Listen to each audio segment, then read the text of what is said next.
In this unit, we are going to do a quick recap on functions and pattern matching. Most of this you've already seen if you followed the course on functional programming in Scala, but there are also some new additions, in particular the notion of partial functions. So to get started, let's look at a possible domain that we can express with functions and pattern matching, and that domain is JSON, the JavaScript object notation. So if you don't know what JSON is, then I guess it's best understood by looking at this example, which I've lifted straight out of Wikipedia. A JSON structure is a recursive data structure consisting of fields of primitive types. For instance, here we have a field named John. The type is string. Here you have another string called Smith. Values can also be structured objects. For instance, the address object consists of three fields called street address, state, postal code, which are two strings here and a number there. And they can also be sequences. Sequences are written in brackets. So here you would have a sequence of two phone numbers, whereas objects are written in curly brackets. So this object here has three bindings, three fields, and the outer objects that you see here then would have four fields: first name, last name, address, and phone numbers. So that, in a nutshell, is what JSON is, and it's a fairly popular interchange format between JavaScript and also other technologies. How would we represent JSON data in Scala? The most straightforward way, I guess, is to just have a sequence of case classes that capture the different cases of a JSON object. So we would start with an abstract class JSON. You could also use a trait for that. And then there would be cases, one case for each kind of data in JSON, which will give you 6 cases total. The first case here is JSEC, representing sequences of JSON objects. The sequence is captured in this list of JSON elements here, called elements. The second case would be a JObject, a JSON object that would contain the bindings, which are a map from strings, those are the field names, to JSON objects. Finally, there would be the primitive types JNum, which captures a number, which is a double in Scala, JString, which captures a string, JBoolean, which captures a boolean, and finally JNull, which represents the null value. So these sequence of case classes would represent JSON data completely. Now here's an example how you can construct the JSON object that you've seen before in Scala. It's exactly the same object that you've seen on the first slide here, but now using Scala's internal representation using case classes rather than the external one using this text representation. So the JSON data would be a JObject, which is a map containing the bindings for first name, last name, address, and phone numbers. First name, last names are strings, so JString John, JString Smith. The address is again a JObject with another map. The postal code here would be a JNum, a number. The state and street address would again be strings. Phone number is a sequence that contains as elements in a list a object which maps type to home and number to the string, and the second object would map type to the string fax and number to that string here. So that's how you could represent JSON objects. To be sure, there are tricks how one could dress this up further and make the construction of JSON objects even shorter in Scala, but this is what you get for a completely straightforward representation in case classes, and overall it's quite legible, I would argue.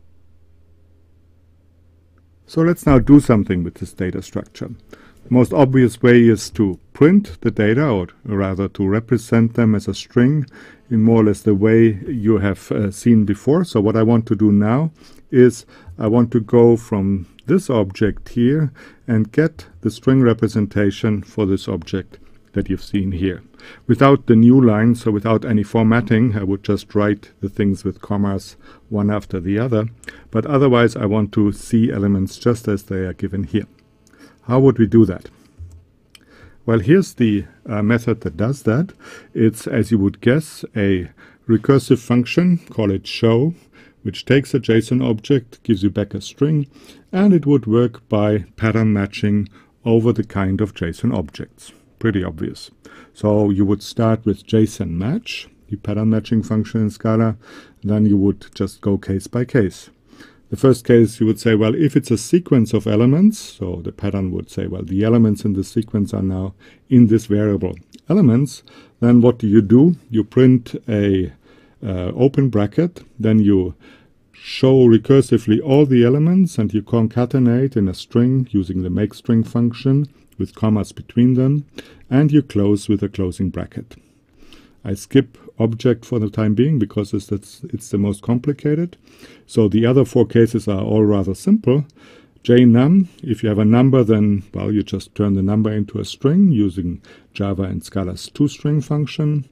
If it's a string, JString string, then you print the string between quotes. If it's a Boolean, you turn the Boolean to a string, and if it's a null, you return the string null. So the last case we have to look at is the case of JSON objects. So if you have a JSON object with some bindings, which are a map in Scala, then what do? Well, you have to traverse the map. That's done here. You define a value called assocs for associations, and you define it like this. You go through the map bindings. So for each binding that you find, what does the binding look like? Well, it will be a pair from a key to a value. And you can do that by just having another pattern match here directly on the map function that says, well, apply this function that takes a key and a value and returns the key in quotes, a colon, and the value subjected to the show function. So that would give you a list of strings that each contain the key, a colon, and the string of a value. And then finally you take that list, you concatenate all the elements using commas, and you put it inside braces, and you're done. So this was just an example to get warm again with functional programming in Scala. You've seen the basics of pattern matching, recursive functions, and some of the combinators that are very important in Scala, such as map. What I want to do now is look at some aspects of this code in more detail. The first thing I want to look at is this function here. So you have a case expression in curly braces, and that's a function that gets passed directly to this map combinator. So the question then is, what is the type of this function? So simplifying slightly, what is the type of this expression where we have a pattern match on key and value and return the concatenation of key, a colon, and value? If you would try that out, you would find that the Scala compiler flags this as an error. It would say that an anonymous function lacks an expected type for the parameters. So to correct that, you would have to give this function a type from the outside. So if we plug this function into the function map that you've seen before here, that's where it appears, then you will find that map expects a type like this. What it wants is a function type from what I call JBinding to string, and the JBinding type, I've abbreviated here just to make it cleaner, is an alias for pair of string and JSON. So those are the bindings in a JSON map for an object. The keys are strings, the values are JSON objects, and the whole function here would then need to have a type that takes one of these bindings and returns a string. So as you know, in Scala, every concrete type is a type of some class or trait, and the function type is no exception there. A type like JBinding arrow string is in fact just a shorthand for Scala function1 of JBinding and string. So if we look at that, then we see that Scala function1 is a trait defined in the standard library, and JBinding and string are its type arguments. So we write type arguments with brackets here rather than angle brackets that you would see in Java or C# or C++. So let's look at the Function1 trait in more detail. Here's what you would see in the standard library. Function1 is a trait with two type parameters, call them A and R, and a function which is abstract here called apply, which takes an argument of type A and gives you a result of type R. The function type parameters have these minus and plus in front of them. They indicate the variance of a type parameter, so they tell you how the type as a whole behaves with subtyping when you change the type argument of the result. Let's say you make it a supertype, then the whole function type becomes a supertype, whereas for the type argument it goes in the other way. That has been explained in detail in week 4 of the functional programming course. It's not essential to get an understanding of the following, so I will gloss over that a little bit here. Now let's look at the pattern matching block that we've seen before.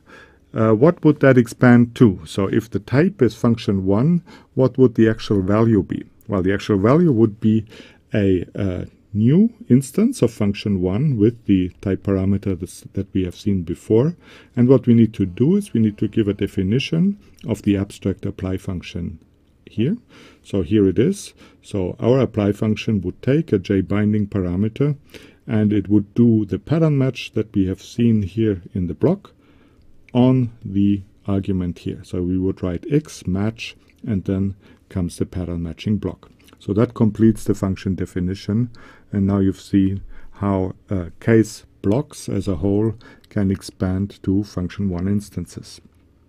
Now, one nice aspect of functions being traits in Scala is that we can subclass the function type. A good instance for that is, let's say, the trait map, which is you have seen before. It takes keys to values.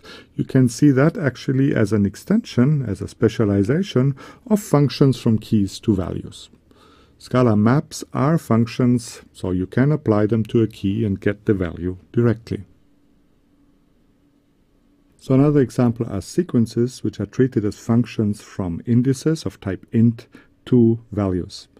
So sequences would be described by a trait in the Scala standard library called seq, parameterized with an element type elem, and that trait would extend the function type int arrow elem. Well, actually you would need a pair of parentheses to make this syntactically correct. That's also why we can write elems of I, so the index in parentheses, to refer to the ith element of the sequence elems. So sequence indexing is written the same way as function application because sequences are functions. And because arrays in Scala are treated as sequences by means of an implicit wrapper, the same syntax would work for array indexing. Compared to Java, where you would have written elems of I in brackets for array indexing, in Java you would do that because, of course, arrays are not functions, whereas in Scala, through the implicit sequence wrapper, they are.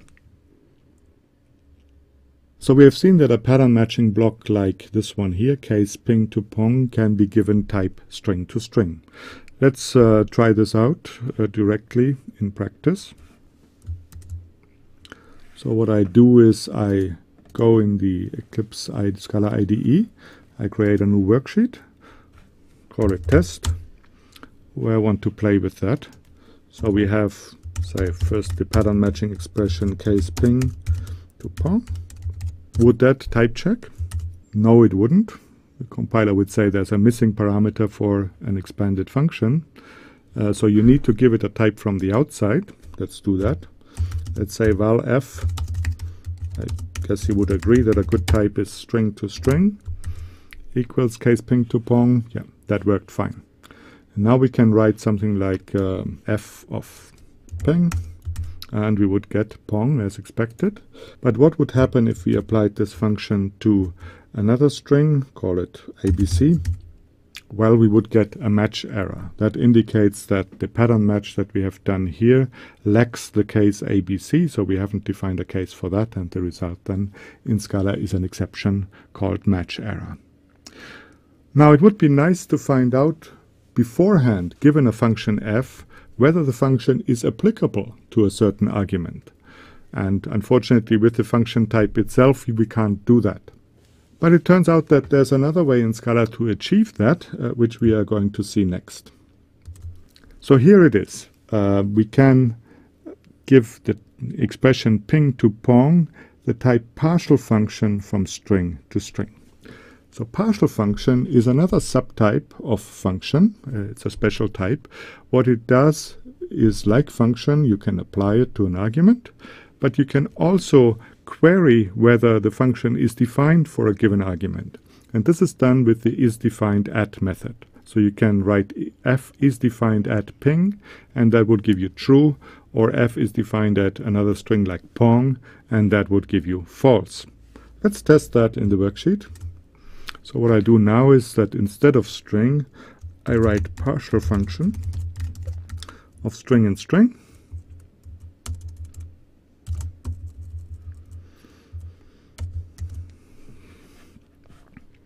And then instead of this thing here, I write f is defined at. And what it would give me that no, f is not defined at ABC. But would f be defined at ping, say? Yes, here the answer is true. So let's have a look at the definition of partial function in the standard Scala library. So it's an extension of Function1 with the same type arguments. Like Function1, it has an apply method. In fact, the apply method is inherited from the Function1 trait. The fact that we have written here it is redundant, it's just there for clarity. And it has an additional method called isDefined@, which maps an argument x of type A to Boolean. So if the expected type of a pattern matching block is partial function, then the Scala compiler will expand it differently. It will create a partial function object now, obviously, and it now has to fill in two abstract methods, apply and isDefined@. Apply gets translated just in the case of a normal function, ping gets mapped to pong, whereas for isDefined@, the pattern matching block would be like this. If the argument is ping, then the result is true. For all other cases, the result is false. So the Scala compiler would do that systematically for any pattern matching block if the result type is partial function. So let's finish with an exercise. Given this function here, a partial functions from list of ints to strings, that is implemented by this pattern matching block here. So in the case of nil, I return 1. In the case of a list consisting of x followed by y, followed some other elements rest, I give back 2. What do you expect is the result of f.isDefined@ list of 1, 2, 3? True or false? I guess the answer to that one is pretty straightforward. The second pattern here definitely does match lists of 3 elements. The first one will be x, the second will be y, the rest of the elements will be captured in this variable rest. So the function definitely is defined on the input data and the result is true. So let's look at a slight variation of this exercise. I now have a function g which looks like f, except that the second pattern matches elements consisting of a head and some arbitrary tail. And then I have a nested pattern match which works for the rest being nil and no other case. So now what would you think? Is G defined at the list 1, 2, 3?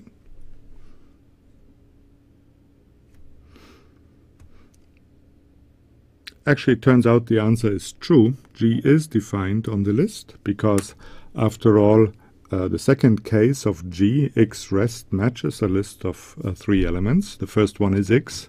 Rest would be bound to the list 2, 3 then.